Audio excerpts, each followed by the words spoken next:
Mhm. Hello, thank you for your patience. Good morning. We're the team that's going to present to you a parallelized system that involves surveillance.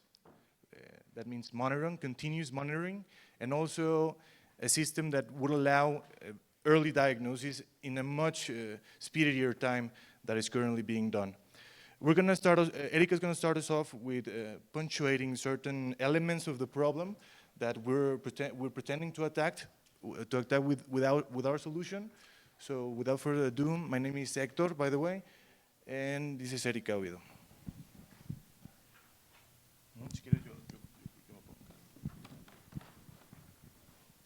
About the problem statement, we can talk about many statistics, national statistics in Mexico, but I want to mention two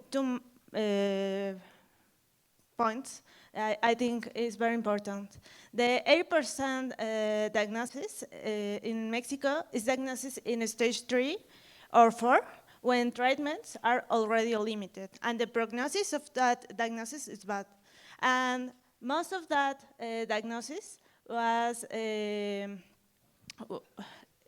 about not a mammogram. It is just for a breast exploration, so that is so complicated. Then the second main idea is Mexico has the double mortality than other developed countries like, I don't know, USA, no? Then, about our system of diagnosis, yes, we have enough mammograms in Mexico, but just the 20% of women in age risk had a mammogram in the last 12 months. So that's a big problem, because we need to work in that way. Then we have another problem. We don't have enough certified radiologists for all the studies. Imagine if we need more mammograms to that problem.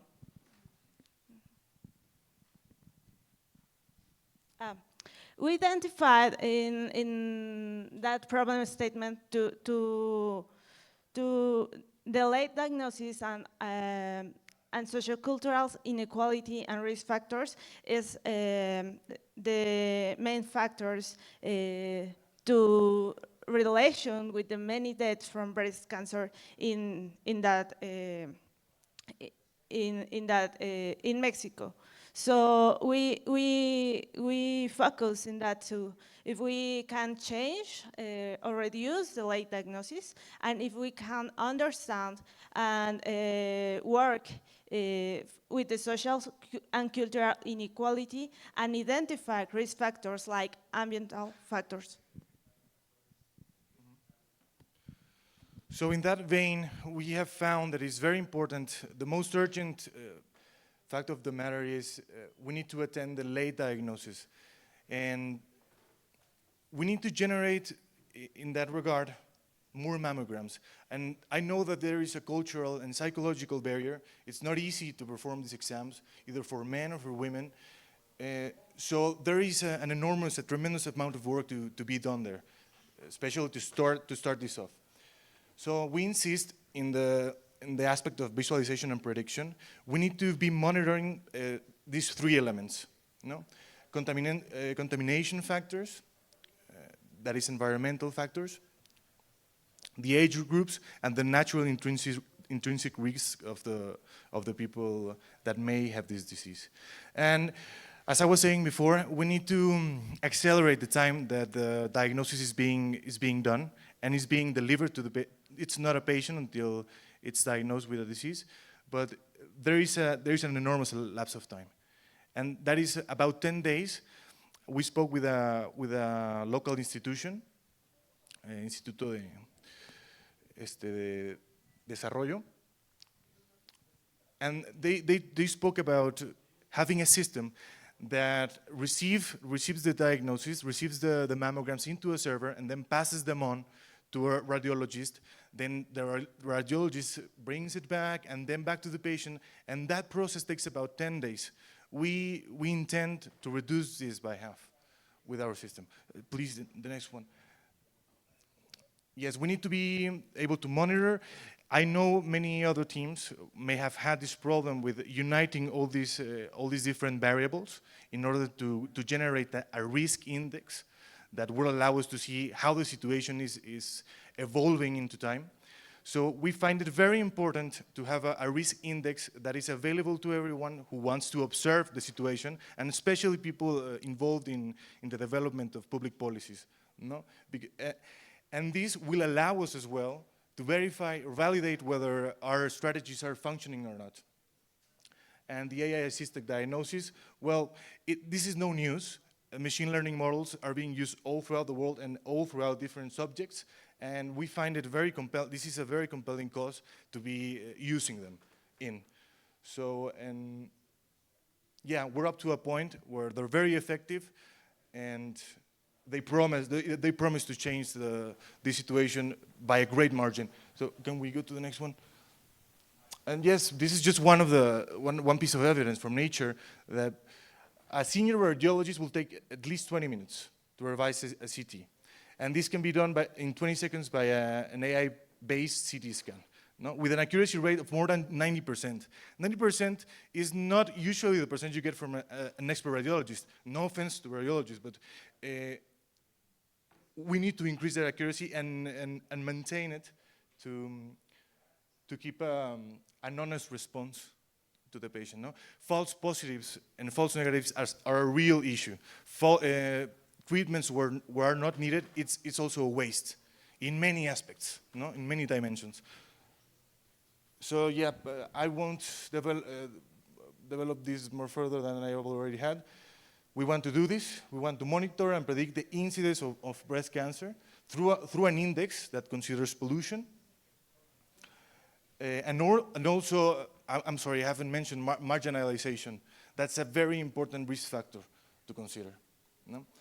We want to promote the access to information through a friendlier system, so anyone can visualize the problem, especially people that are making decisions in this regard, and verify whether we're making any progress, no? With the actions that we're taking right now. Faster and more reliable diagnosis. I mean, we've all done tests in our lifetime, and expecting a grade is hard enough. No? Imagine waiting for a result of a mammogram. It could be pretty anxiety-inducing. Optimization of efforts and resources. So we want to take advantage of the infrastructure that we already have right now. There are more than 1,200 mammogram machines, devices in Mexico. It's just about taking advantage of those elements, no? And make them work in our favor and the favor of society as a whole, okay? And very important, effective and inclusive massive public campaigns. There is much insistence on self-examination, which is not wrong, but there is not enough communication about the importance of performing screening tests. Here in Mexico, starting at the age of 40, because our curve is different than in other countries. For example, for instance, in the US, the curve increases about at age 50, between 50 and 60, no? And it's pretty much equalizing in those age groups. So it's ever more younger, the programmatic age, where we should start. Also, just in terms of accessibility, there are more than 68 native tongues here in Mexico. Ask me how many publications or promotions or marketing campaigns I've seen in a language different than Spanish. Very few. System details, okay, very fast. You have seen this before, I'm pretty sure. This is what we want to do here. We want to have a person that is a screener, going through a screening in any institution, be it public or private. Not everyone has the capacity economically, and also in terms of logistics, to perform a private screening. So every institution should have this. This will go to a database where it's going to be anonymized, and I'm sorry. It's going to go through a process of anonymization and allocation, where then it's going to be passed on through the AI classification model, which is based on a convolutional neural network, and that's going to be passed on to the specialist. So it's going to be a cooperation between human and AI that's going to produce the most trustable, no? The most accurate diagnosis to avoid false positives and false negatives. This is going to be allocated over here again and relayed to the screener. No? This process of anonymization is going to help in preventing any issues with data privacy, but also the fact that this is here will allow us to create keys that can help us better understand and study what we're implementing. This is new grounds for everyone here, at least in Mexico. This is new grounds. These are the stepping stones to building AI-powered technologies in healthcare. Next one, please. And Ericka is going to speak about the projections. The predictions, I'm sorry. About the prediction algorithm. For the prediction algorithm, first we do a data analysis of all the data that we receive for that hackathon. First, we think it's a very interesting and task, because we find many things in that process that for the time I can't detail.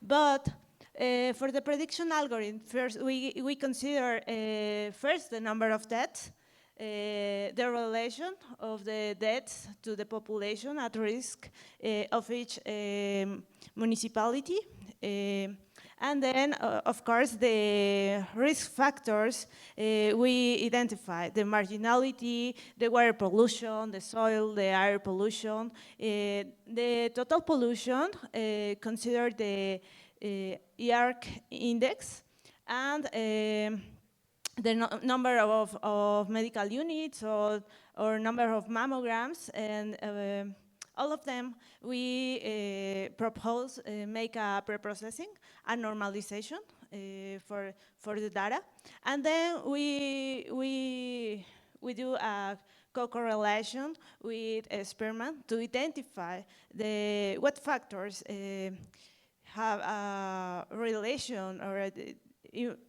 direct influence in the deaths for breast cancer. And then we propose a risk index for the incidence of breast cancer. That index it's about the correlation coefficient. About that correlation coefficient, we assign a weight for each risk factor, and then we propose a prediction algorithm. For that prediction algorithm, we use a random forest algorithm. That random forest algorithm predicts the risk index for the incidence of breast cancer. And in that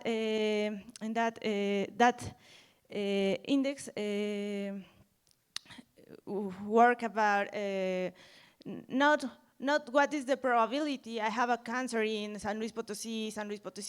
What is that risk consider 2 points, of course. What is the risk factors to develop breast cancer? But we consider too what is what affect that risk factors the prognosis of the disease. So I think it's two things very important. And about evaluation, I mean impact of the system. First, for the diagnosis algorithm, we propose the metrics. We consider the accuracy, the prediction, and the recall. First, we have accuracy of 0.86 and a prediction of 0.90. So I think it's a good result if we consider the diagnosis system to identify the mammograms diagnosis. And then for the prediction algorithm, we work with the square. Our error is about 0.01. So we think it's a good it's a good result. If we consider, of course, the limitations of the data in Mexico, because we find just the years 2021 and 22, it's complete. So we want to work in the data recollections. Yes, we had a demo prepared for you guys, but it's kind of difficult with the internet situation. But I hope we can send you a link so you can visualize it. It's in terms of for the system of early diagnosis, we're proposing a platform where a specialist is able to load. I think it's loading up right now.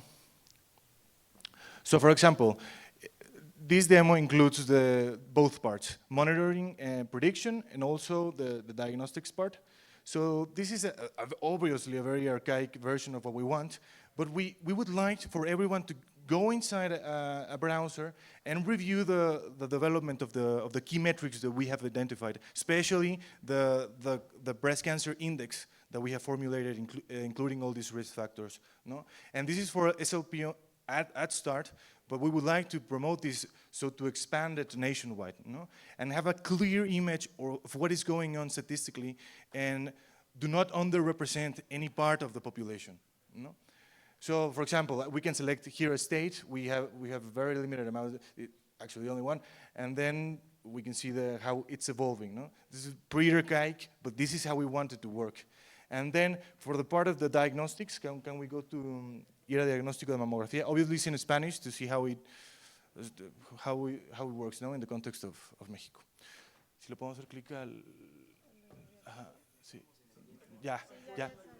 Okay, sorry. Yeah, this is where we would set up the image, and it will create a diagnosis for the radiologist to comment on or just confirm the diagnosis. And thank you very much for all. I think we ran out of time, but thank you.